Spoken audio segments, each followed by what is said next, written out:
Hello students, good morning. Chapter 1 class 8 का crop production and management को हम read कर रहे हैं। कल हमने एग्रीकल्चर प्रैक्टिस रीड की थी जिसमें हमने क्रॉप्स बताया था और फिर इसका क्लासिफिकेशन बताया था कि क्रॉप्स का किस प्रकार कितने भागों में क्लासिफाइड करते हैं। तो इसमें टू पार्ट थे, खरीफ क्रॉप्स और रबी क्रॉप्स। तो आज हम रीड करेंगे basic practice of the crops production, यानी कि आधारभूत क्रियाकलाप जिसके कारण हम क्रॉप को उत्पन्न करते हैं। तो first, cultivation of crops involve सर्वल activity undertaking by farmer over A time period of time. किसानों के द्वारा उचित समय पर फसल उगाने से पहले कुछ क्रियाकलाप किए जाते हैं, यानी कि कुछ काम करता है किसान अपनी फसल उगाने से पहले। You may find that these activities are similar. आप समझ सकते हैं कि ऐसी के समान कुछ कार्य to those carry out by the gardener, यानी कि माली करता है, और even you by you when you grow ornamental plant in your house. जब ऐसी के समान क्रियाकलाप आप जब अपने घर में कोई प्लांट लगाते हैं तो ऐसे कार्य करते हैं। दीज एक्टिविटी और task are referred to the agriculture practice which are list below. ऐसी यानी कि इस प्रकार इन क्रियाकलाप या फिर कार्य को हम कृषि क्रियाकलाप कहते हैं जो नीचे दिए गए हैं। फर्स्ट, प्रिपरेशन ऑफ सोयल, मिट्टी को तैयार करना। सोइंग, फिर बीज को बोना।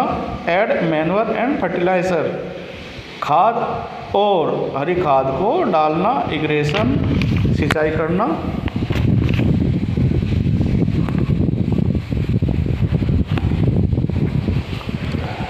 प्रोटेक्टिंग फ्रॉम वीड्स, यानी कि खरपतवार से फसल को बचाना। हार्वेस्टिंग, काटना। और स्टोरेज, यानी कि फिर उसको अच्छी तरह से संग्रह करना। तो आज हम फर्स्ट प्रैक्टिस करेंगे preparation of soil. The preparation of soil is the first step before growing crop. फसल उगाने से पहले सबसे पहला मुख्य कार्य होता है मिट्टी को तैयार करना।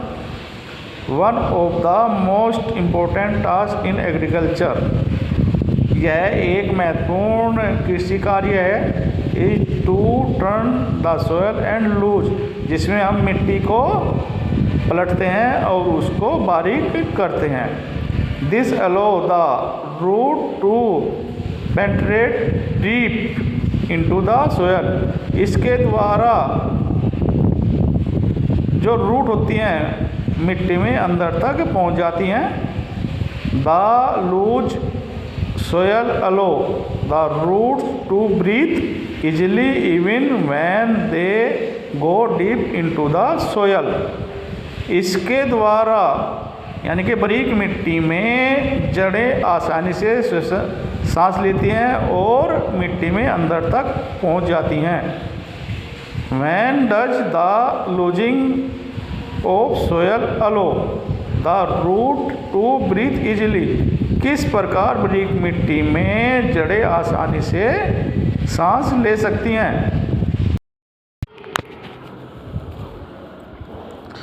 You have learn in previous class, आपने पिछली क्लास में पढ़ा है दैट की soil contain minerals, water, air and some living organism. Soil के अंदर मिनरल्स, पानी, हवा और कुछ जीवित प्राणी रहते हैं। इन एड, इसमें और जोड़ दें, dead plant and animals gate composed bye soil organism, soil में रहने वाले प्राणी मृत पौधे और एनिमल को विघटित करते हैं। इन दिस वे, इस प्रकार various nutrients in the dead organism are released back into the soil. इस प्रकार बहुत सारे न्यूट्रिएंट्स वापस सोयल में मरे हुए ऑर्गेनिज्म से मिल जाते हैं। These nutrients are again absorbed by plant। इस प्रकार इन न्यूट्रिएंट्स को दोबारा प्लांट एब्जॉर्ब कर लेता है। Since only a few centimeters of the top layer of soil, मिट्टी की कुछ सेंटीमीटर की ऊपर की परत सपोर्ट प्लांट ग्रोथ, यानी कि प्लांट में वृद्धि को सपोर्ट करती है। Turning and loosening the soil brings the nutrients rich soil to the top so that plant can use this nutrients. मिट्टी को पलटना और बारीक करने के कारण मिट्टी में न्यूट्रिएंट्स की मात्रा अधिक रहती है, जिसके कारण प्लांट उनको आसानी से यूज कर लेता है। thus इस प्रकार turning and loosening of soil is very important for cultivation of crop. इस प्रकार मिट्टी को पलटना और बारीक करना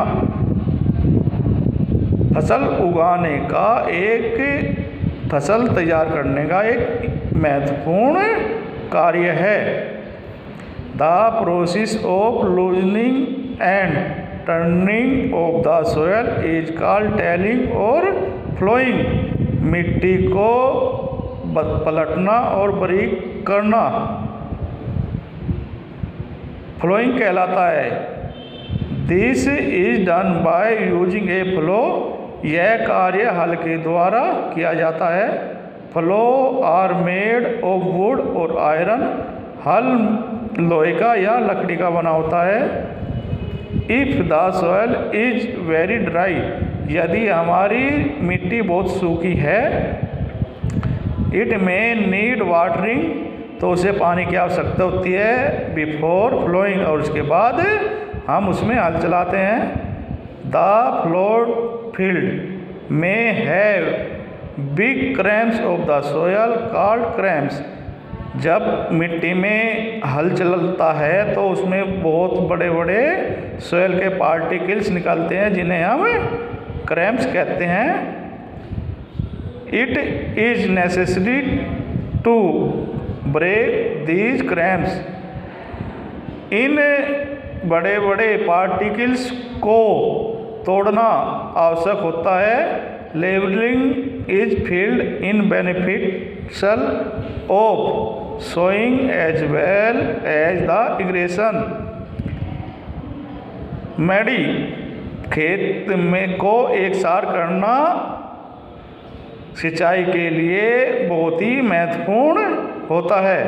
levelling of the soil is done by the help of leveller, यानी कि खेत को एक लेवल पर बनाए रखने में लेवलर काम करता है, यानी कि मेडी। Sometime manure is add to the soil.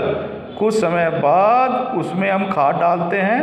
Before telling, जोतने के बाद। This help in proper mixing of manure of soil, जिसके कारण सोयल के अंदर खाद अच्छी तरह मिल जाता है। The soil as moisture before sowing. इस प्रकार सोयल में बीज को बोने से पहले उसमें अच्छी सी नमी आ जाती है। थैंक्स।